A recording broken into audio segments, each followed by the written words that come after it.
Welcome everyone. Today we'll be looking at the newly released Superman vs. Superman of Earth 3 with Atomica 2-pack. This pack is part of the Superman 85th anniversary celebration and looks amazing. The exterior of the box basically has the standard DC Multiverse packaging, and you can see the 85th anniversary logo on the lower right hand side of the box. In regard to the interior of the package, you obviously have the two figures, and there are a load of hand accessories that can be equipped on either one of them. There's also a miniature Atomica figure accessory. The package also contains 2 collectible trading cards, 2 bases, and a battle-damaged Daily Planet metallic piece. In addition, there's a nice-looking battle scene backdrop inside the package. Here's the left side, then the right side. And here at the back, you can see 2 large comic book style artwork pieces of Superman and Superman of Earth 3, aka Ultraman. Then here's the top, and here's the bottom.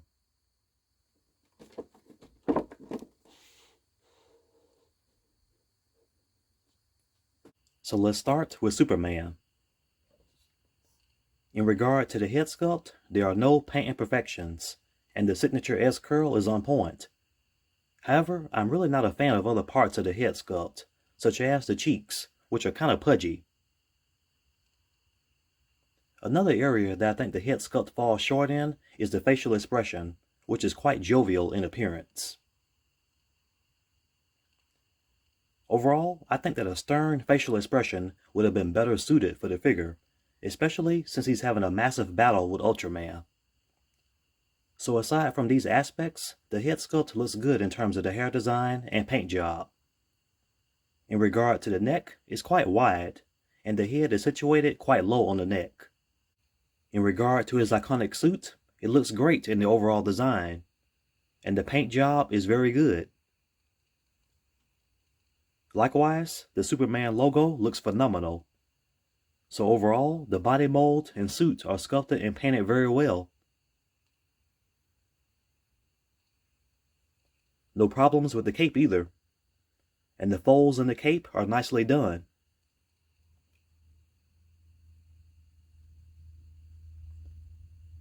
So basically, the figure looks good in a number of areas, but the facial expression and neck area are not the best. Next, here's a look at the collectible trading card for Superman. And as always, the character's bio is at the back.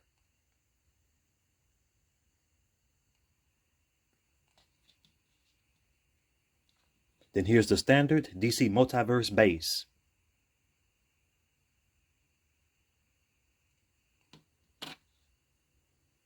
Then here's Superman of Earth 3, aka Ultraman. And to start off with the head sculpt, I have to say that it looks really awesome. He's got a very stern, angry expression. The hair sculpt has a nice design, as it's spiky and windblown at the same time. It looks very good. Likewise, the eyes look phenomenal, and he's getting ready to use his heat vision. There's an application of red paint on the eyes themselves and around the eyes. In addition, the center of the eyes has an application of white paint. Overall, the entire head sculpt looks great. As we look at the rest of the figure, we can see that it looks really good. And this is the same body mold that we saw on the Ultraman from the Star World Build-A-Figure wave. The suit looks amazing in terms of the sculpting, paint job, and overall design. As for the Ultraman symbol, it looks great, and the design is very clean. The cape looks very good, and there's a paint smudge right here, but it's quite minimal. As for the folds in the cape, they look good.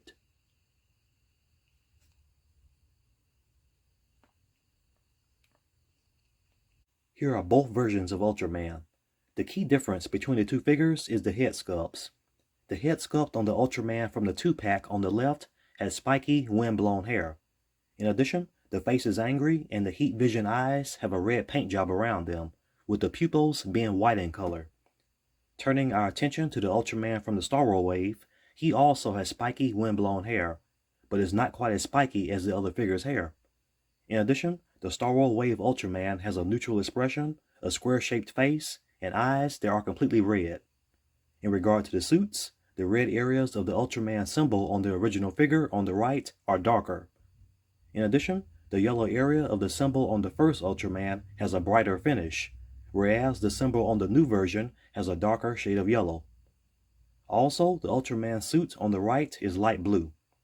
But beyond these aspects, everything else is basically the same in regard to the suits and overall body molds for both figures. Here's the collectible art card for Superman of Earth 3. His bio is at the back.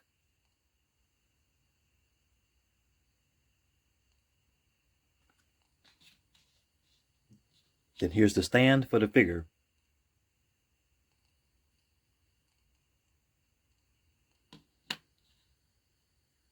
Here are 3 pairs of alternate hand accessories. So here's a pair of flying hands.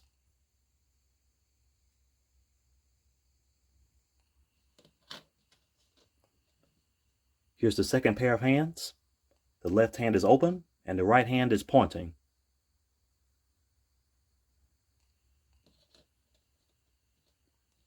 And then here's the third pair of hands, which consists of a fisted left hand and a right hand that looks as if it's getting ready to clench into a fist.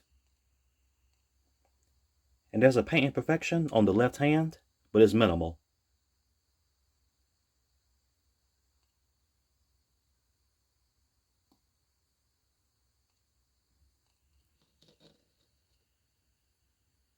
And here we have Atomica. She's also a member of the Crime Syndicate, just like Ultraman, and she's basically a villainous version of the Atom. One of her main powers is being able to change her size and mass dramatically, so she can shrink to a small statue at will. And despite the small size of the figure, she's quite detailed. The head sculpt looks really nice, and the overall body sculpt looks amazing. I also like how good the atomic symbol looks on the torso. Overall, this is a very good looking figure accessory, and I do hope that we get a 7-inch version of her one day, hopefully in the near future. Here's the Daily Planet Robo piece, which is basically a big piece of twisted metal. It looks very good, and it's basically got a charcoal color scheme. You can see the words Daily Planet, and the globe section is completely destroyed. This is some amazing detail, as the metallic pieces are very mangled. And the piece has a very shiny finish to it. And overall, it looks phenomenal. It has 3 pegs on it. One is here, the other is here, and the third one is right here. And you can pose the figures on these, including Atomica. Here's Superman on top of the DC base.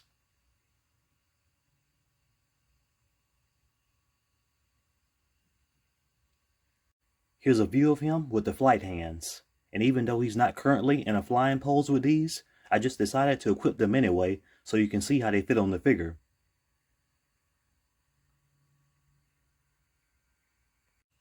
Then here's the figure with the second pair of alternate hands.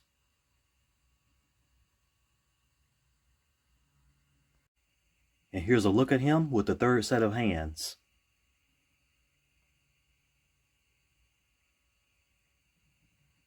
Here's a look at the articulation of Superman. He looks up that far. He looks down that far. He can look from side to side, and the head tilts. Butterfly joints. The arms raise up all the way. Full arm rotation. Bicep swivel. Double jointed elbows. Wrist swivel with a hinge. Diaphragm joint, so he can pivot all around. He bends forward that far, and he bends back that far, which is quite far. Ball joint in the waist area, and he can pivot there. Waist swivel. The legs go out that far to the sides. They kick forward all the way, and they move back very far. Double jointed knees, and the lower legs go back this far. Rotation at the ankle. The foot goes up that far. It goes down that far. Ankle pivot. And the front portion of the foot moves up. Next, here's Superman of Earth 3 on top of his base. Then here's the figure with the first set of alternate hands, which are the flight hands. Here's the second pair of alternate hands on the figure.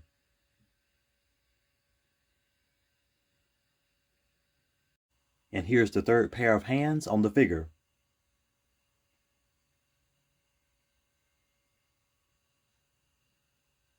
Here's a look at the articulation of Ultraman. He looks up quite far, and he looks down that far. He can look from side to side, and the head tilts. Butterfly joints. The arms raise up all the way. Full arm rotation, bicep swivel, double jointed elbows, wrist swivel with a hinge. He has a diaphragm joint, which allows him to pivot. He bends forward just a little.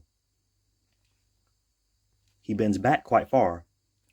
Ball joint in the waist area, and he can pivot. Waist swivel. He can almost do a full split. The legs kick out forward all the way. They move back very far. Double jointed knees, and the lower legs bend back this far. Rotation at the ankle. The foot moves upward this far. It moves down this far. Ankle pivot. The toe portion of the foot moves up. Here's both Superman and Ultraman standing on the Daily Planet rubble piece.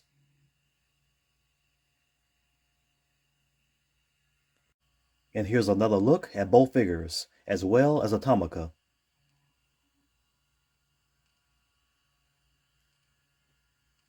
So my final thoughts about this 2-pack are that it has a lot of great things about it. But before I summarize those aspects, I have to say that Superman's head sculpt leaves more to be desired, as the execution of the facial expression is not the best. But that's pretty much the only thing about the 2-pack that is a shortcoming, as everything else looks excellent. And now on to the great things about the pack. First, the 2-pack is jam-packed with hand accessories, which is pretty neat. The Daily Planet battle piece looks great as well. Furthermore, the Atomica figure accessory is a nice addition as well, and I hope we get to see much more of the character in future McFarlane releases. Aside from the facial expression, Superman looks good in terms of the sculpting and paint job.